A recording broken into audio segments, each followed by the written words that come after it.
입으로 자랑하는 말을 하며 이익을 위하여 합청하느니라. 아멘. 유다서 5절부터 16절까지 본문입니다. 믿지 아니하는 자들을 멸하시다. 믿지 아니하는 자들을 멸하시다 라는 말씀의 제목입니다. 5절에 나와 있습니다. 5절 말씀 보시면 너희가 본래 모든 사실을 알고 있으나 내가 너희로 다시 생각나게 하고자 하노라. 주께서 백성을 애굽에서 구원하여 내시고 후에 믿지 아니하는 자들을 멸하셨으며.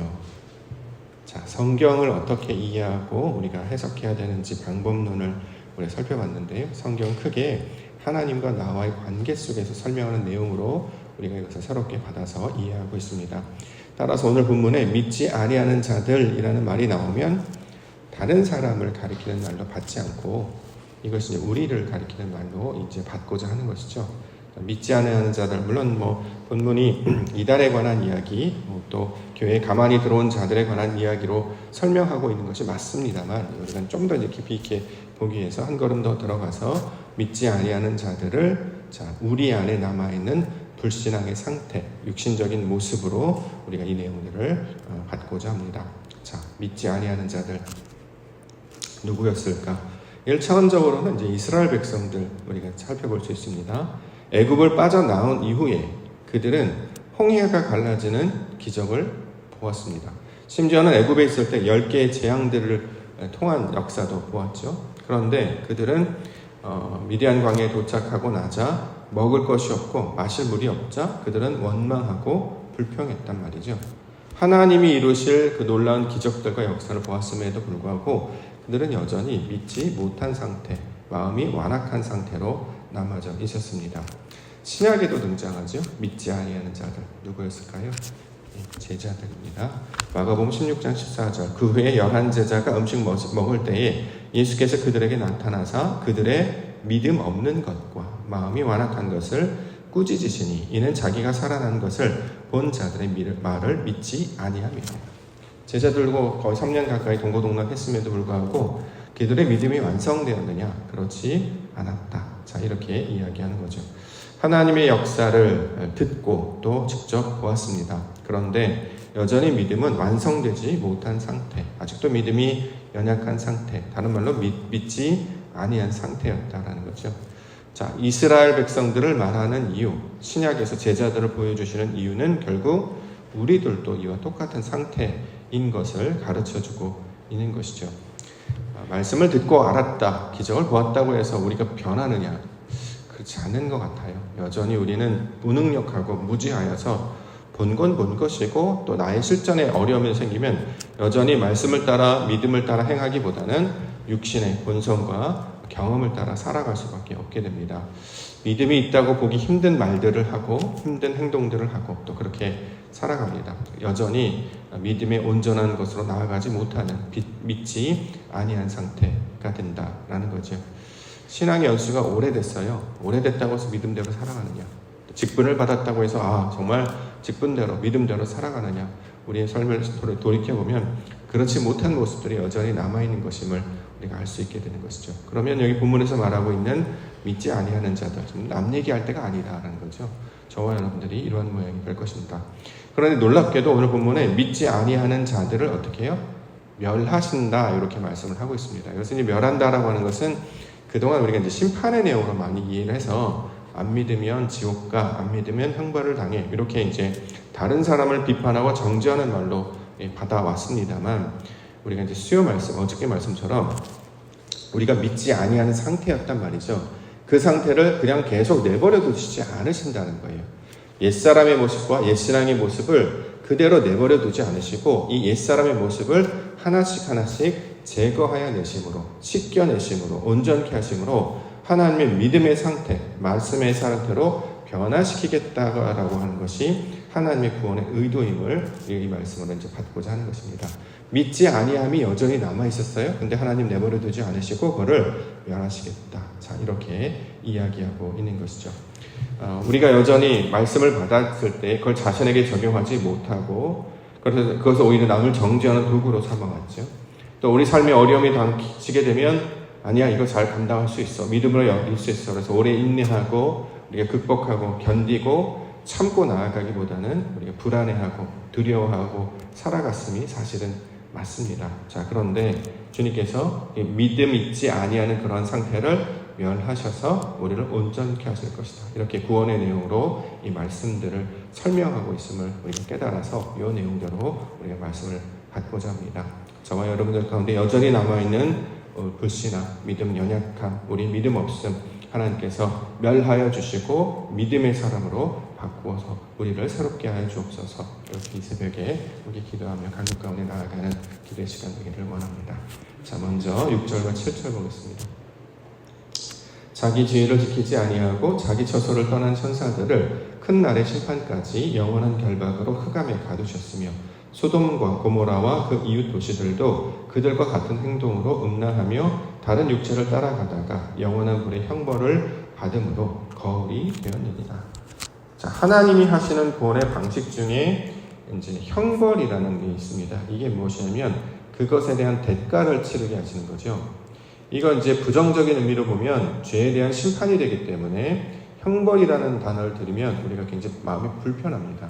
그런데 하나님은 우리를 괴롭게 하려고 이 일을 보시는 분이 아니잖아요. 오늘 본문에 보면 거울이 되게 하시기 위하여, 그렇죠? 무언가를 보고 배우고 깨달아 알게 하시기 위하여, 자, 이런 조치들을 하게 하신다라는 거죠. 예를 들어서 우리가 이제 도로를 달리다가 예를 들어서 운전을 너무 과속을 하면 예를 들어서 딱지를 떼기도 하잖아요. 그러면 이제 우리가 어떤 마음입니까? 하나님 너무하십니다.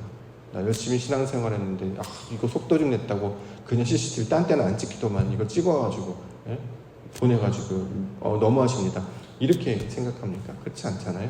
이게 이제 하나님께서 주신 이게 경계, 교훈의 내용이 된다라는 거죠. 그러면 다음부터 여기를 지날 때에는 속도를 줄여야 되는구나, 또는 내 안에 나는 잘 모르고 있었는데 이러한 면들이 나에게 있구나, 그러면 어떻게 해요?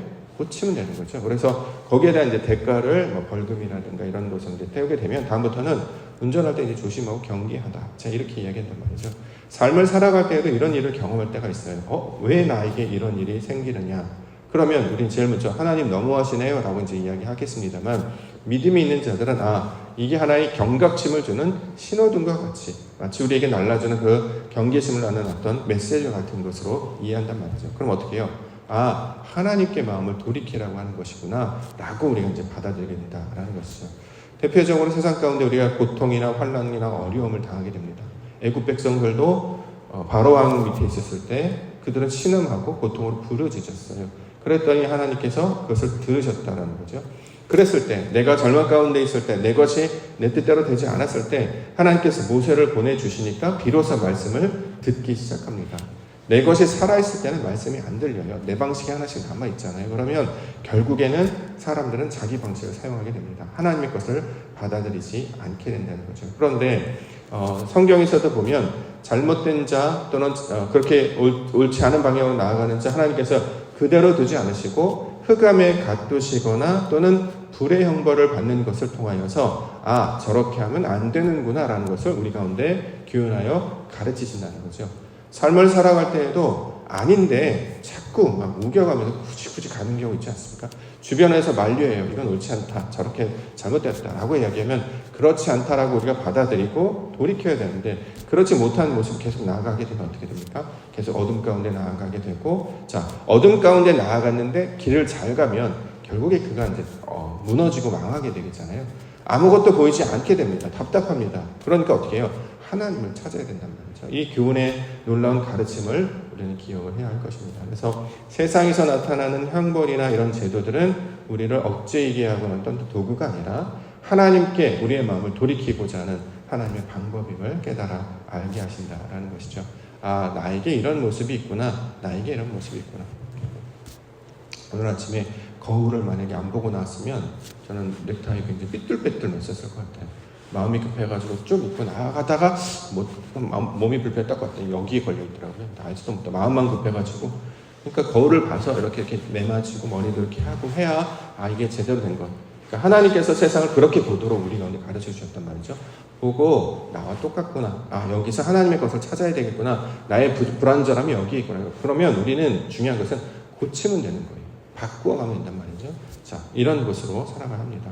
그런데 본문에 보면 이런 것들을 고치지 못하고 계속 형식적인 신앙으로 살아가는 자들을 이야기하고 있습니다. 12절부터 보겠습니다.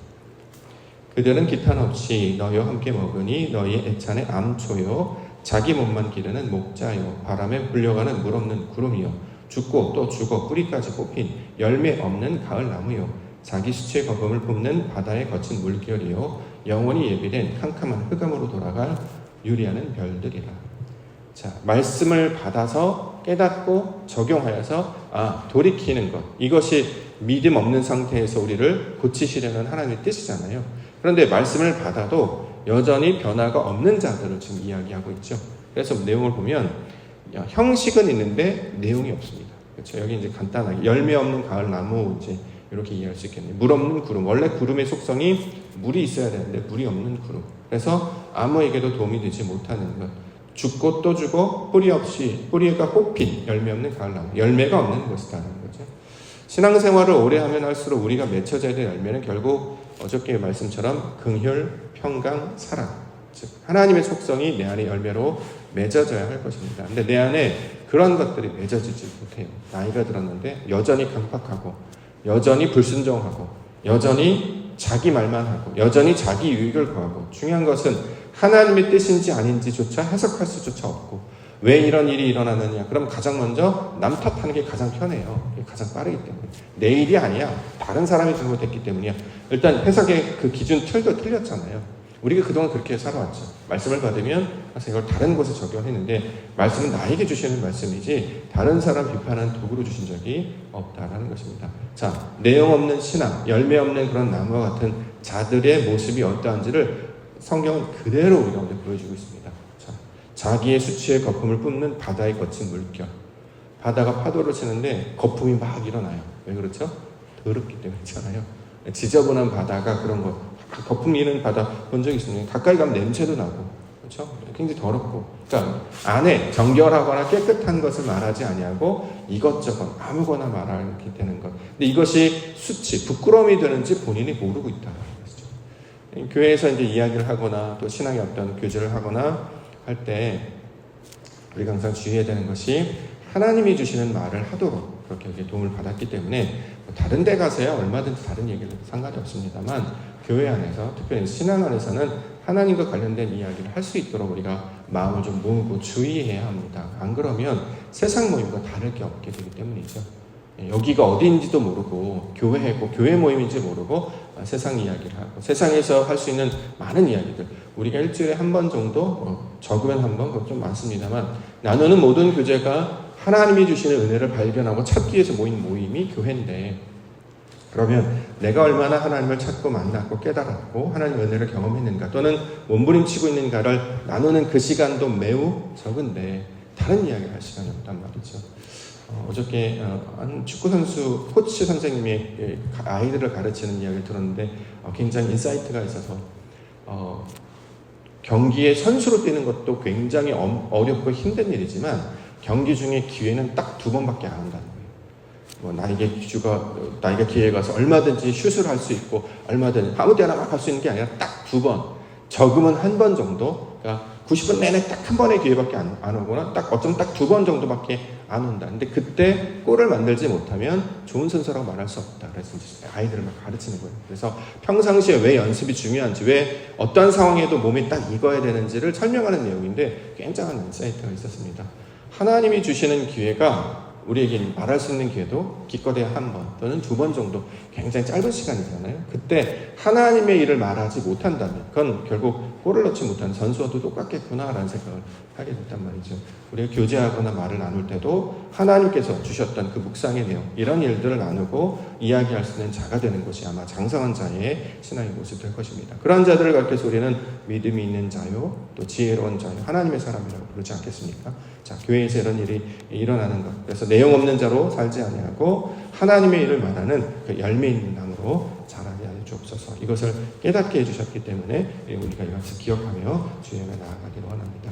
마지막으로 14-15절 아담의 칠대손 에녹이 이 사람들에 대해서도 예언하여 이르되 보라 주께서 그 수만의 거룩한 자와 함께 임하셨나니 이는 무사람을 심판하사 모든 경건하지 않은 자가 경건하지 않게 행한 모든 경건하지 않은 일과 또 경건하지 않은 죄인들이 주를 거슬러한 모든 완악한 말로 말미암아 그들을 정죄하려 하심이라 하였느니라.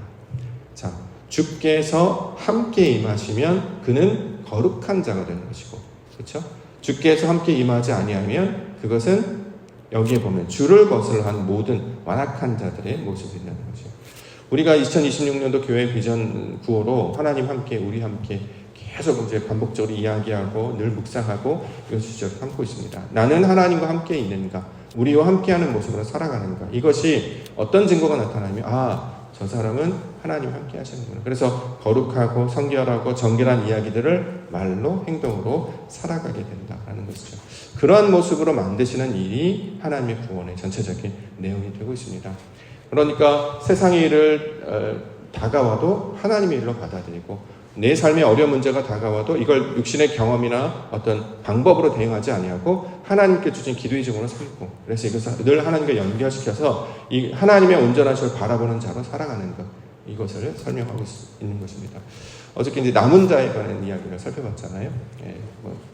홍수가 났을 때 남은 자가 노아와 가족들이었고 또 소돔과 고모라 땅에 재앙이 일었을 때 남은 자가 롯과 그 자녀들이었고 또 이런 모습들 애굽에 있었던 백성들 중에서 남은 자들 이스라엘 백성들이 되었단 말이죠. 그들이 남은 자 다시 말해 구원을 받을 수 있었던 그 믿음 있는 사람들이 될 수 있었던 이유는 무엇이냐면 결국 하나님의 말씀을 의지하는 자리였기 때문이었다라는 교훈을 받았습니다. 그래서 이제 믿지 아니함을 붙잡혀서 망하고 무너지는 것이 아니라 그 믿음 없는 것에서 믿음 있는 자로 하나님의 말씀을 따르는 자로 변화시켜 주실 때에 저와 여러분들을 구원해 주실 뿐만 아니라 어제 말씀으로 남은 자로 하나님께 돌아오게 해 주실 줄 믿습니다. 이미 저와 여러분들 돌아오지 않았습니까? 이것을 복으로 여기고 돌아오게 하신 데는 말씀을 붙잡게 하신 데는 이유가 있단 말이죠. 방주를 지으라라고 말씀을 주시는 이유는 목적이 있단 말이죠. 그 놀라운 구원의 때를 우리가 함께 기대하며 믿음으로 하나님 나라 백성을 살아가시는 성도님들 되시기를